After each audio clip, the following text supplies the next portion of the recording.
তোমরা ভালো আছো তো? আমি সাধু বাবা বলছি। সামনেই তো কৌশি অমাবস্যা। হ্যাঁ হ্যাঁ, তোমাদেরকে ছাড়তে হবে, আর বেশি দিন নাই। তবে একটা কথা মনে রেখো, তোমাদেরকে কিন্তু যেখানে পুজো পাঠ হোম যজ্ঞ হবে সেদিন তোমরা কিন্তু সেই পূজা মণ্ডপে উপস্থিত থাকবে এবং যেখানে যজ্ঞ হবে যজ্ঞের তাপটা নেওয়ার চেষ্টা করবে। আর মাঝে মাঝে মাকে স্মরণ করবে, চোখ মুজেও করবে, আবার চোখ চেয়েও করবে। আর সুখের অনুভূতি খুব মনে রেখো, কিন্তু সুখের অনুভূতি।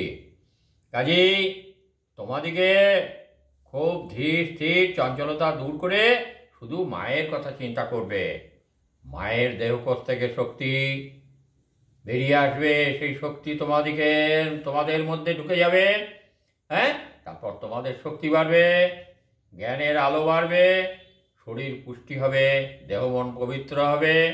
আর সেই পবিত্রতায় তোমরা সকলের কাছে স্নেহ এবং শ্রদ্ধা ভালোবাসার পাত্র হবে। মনে থাকবে তো?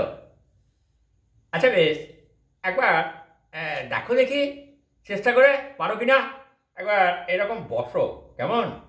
তারপরে আমি যেরকম বসে রয়েছি, হ্যাঁ দেখো কেমন করে বসতে হয়। পদ্মাসনে বসো। বসে পড়ে হাত দুটো এইভাবে নাও, রাখো। হ্যাঁ হ্যাঁ, তারপর ওঙ্কার ধ্বনি, ও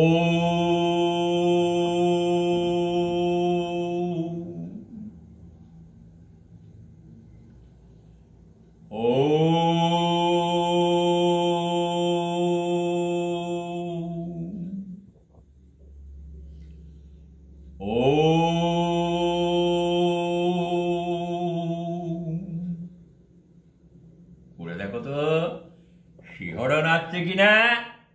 যদি আসে তাহলে তো খুব ভালো। অষ্টসাত্ত্বিক ভাবের এক ভাব এখানেই থাক। আর বেশি সাধন মার্গের কথা আর বেশি বলবো না, কেমন? ভালো থেকো, ভালো করে করো। হ্যাঁ, তোমরা এখন কম বয়সে রয়েছো তো, আর একটু যখন বেশি বয়স হবে, আমার সঙ্গে যখন যোগাযোগ হবে, তখন আবার ভালো করে বলবো, বোঝাবো। হ্যাঁ।